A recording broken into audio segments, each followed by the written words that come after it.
Better stop what you are doing right now and understand what you are witnessing. At 11:34 this morning Eastern Standard Time, the most powerful aircraft on Earth was scheduled to leave the ground. It did not. However, Air Force One, the flying command center of American executive authority, the airborne symbol of presidential invincibility, sat motionless on the tarmac at Joint Base Andrews. No mechanical failure, no weather delay, no security incident reported to the press.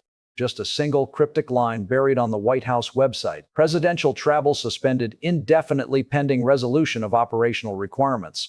Read that again. Indefinitely. Not postponed until tomorrow. Not rescheduled for next week. Indefinitely. This is not a scheduling conflict. This is not routine maintenance wrapped in unusual language. This is the executive branch signaling that something has gone catastrophically wrong. Here is what nobody is telling you yet. The decision to suspend presidential travel did not originate with the Secret Service. It did not come from Air Force logistics. The suspension was triggered by a communication received at the White House early this morning, a communication that created an immediate legal crisis so severe that the president's own advisors concluded travel outside Washington had become untenable.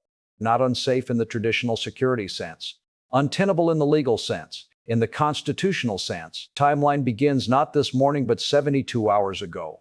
On Tuesday at 6:14 in the evening, a sealed filing was submitted to the United States District Court for the District of Columbia. What was unusual about this filing was its classification. And according to sources, it was designated under protocols typically reserved for matters involving the highest levels of executive branch personnel.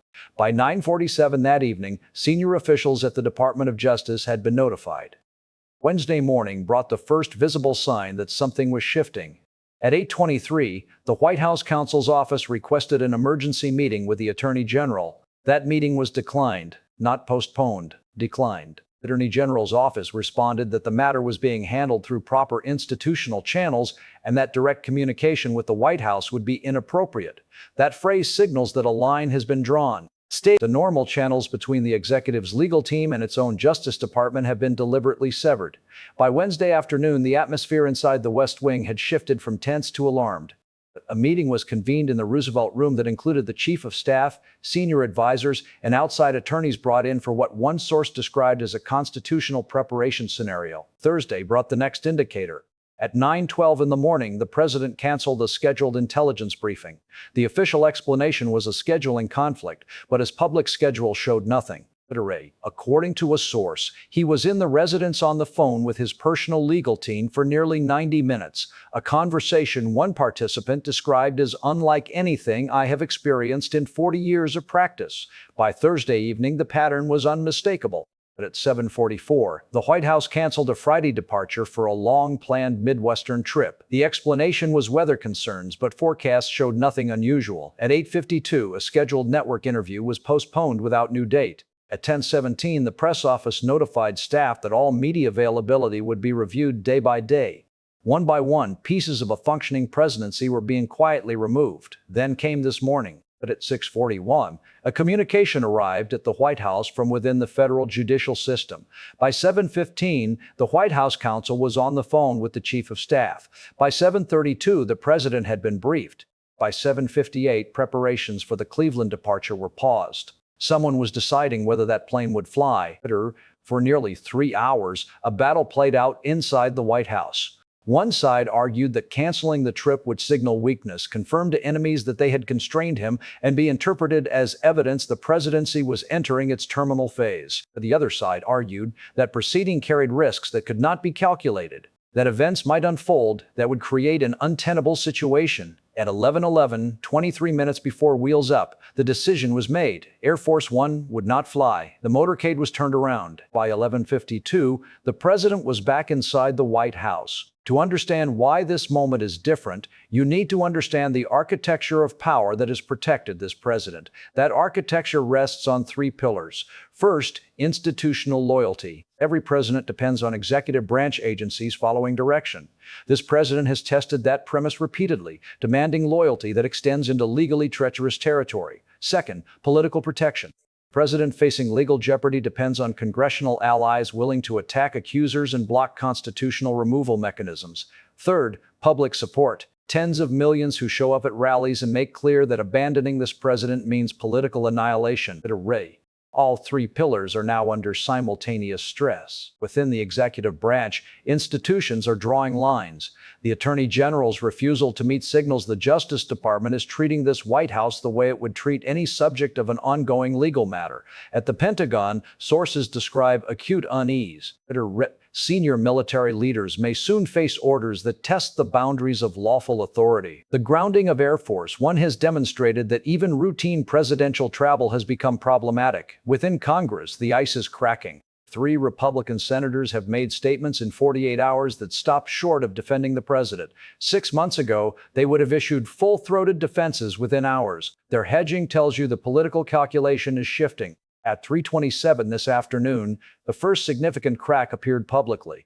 A Republican congressman from Pennsylvania, who has voted with the president on every major issue, released a statement. He said he had become aware of developments causing grave concern about the functioning of the executive branch. He would consult with colleagues and believed Americans deserved full transparency. That statement does not mention the president by name, but its meaning is unmistakable. By 5:42, a senator had joined him. The wall of Republican unity is developing visible cracks. It is what I am hearing from. Inside, the president's inner circle is divided like never before. One faction pushes for total war. They want the president to defy whatever is coming, attack the courts, attack the Justice Department. Frame this as the final battle between a corrupt establishment and the will of the people. They believe escalation is the only path to survival. The other faction, smaller and increasingly marginalized, is quietly exploring off-ramps. They are asking unthinkable questions. What does a negotiated resolution look like? What guarantees might be obtained for certain concessions? What is the endgame if the current path continues? These voices are not prevailing, but their existence tells you that even inside the bunker, defeat is being contemplated. The question hanging over Washington tonight is not whether something is coming. The question is what form it will take and how this White House responds. The grounding of Air Force One has provided the first answer. This president, faced with a threat he cannot tweet away or rally away, has retreated. He is inside the White House. He is not traveling. For the first time in his political life, he looks like a man forced to stop. But let me give you 3 scenarios being gamed out across Washington. Scenario 1, controlled resolution. Whatever triggered this crisis is resolved through negotiation. Documents produced, testimony provided, procedural compromise reached. Air Force One flies. The president claims vindication. Probability, 25% and falling. Scenario 2, prolonged siege, no resolution. The standoff continues. Air Force One remains grounded for weeks. The president conducts duties from the White House, increasingly isolated, unable to project normal authority. Legal battles unfold slowly. Republicans maintain their defensive crouch, waiting to see which way the wind blows. The country enters prolonged constitutional uncertainty. This is the most likely near-term scenario because it requires neither side to make a decisive move. Probability, 50% over the next 60 days. Scenario 3. Constitutional confrontation. The legal matter reaches a point where defiance becomes unavoidable. A court issues an order this president cannot accept. He refuses. The court holds him in contempt. Federal marshals are theoretically empowered to enforce, but practically unable against a sitting president. The country enters uncharted territory where the executive branch openly defies the judicial branch. Probability, 15% today, but rising with each failed resolution attempt. Part is what I am watching. First, does Air Force One fly? Every day it remains grounded, presidential authority is visibly diminished. Second, do more Republicans break? If the trickle becomes a stream, the political calculation shifts permanently. Third, what does the court do? If the sealed filing becomes public, we will understand why this morning happened. Fourth, what do foreign actors do? Moscow and Beijing are watching. A weakened president is an opportunity. Watch for provocations testing whether this administration can respond normally. Fifth, what does the president himself do? His silence today has been remarkable. No rally, no social media storm. That silence is either lawyer-imposed discipline or paralysis from a man who does not know what to say. This is how it happens, not with tanks in the streets, but with a plane that does not fly, with a motorcade that turns around, with silence where there should be sound. Air Force One is on the ground tonight. The president is in the White House, and according to every source, he is not coming out. The decision that determines whether this presidency survives or collapses, whether American democracy bends or breaks, has not yet been made. But it will be, soon. Watch the plane, watch the silence, watch the cracks. The answer is coming.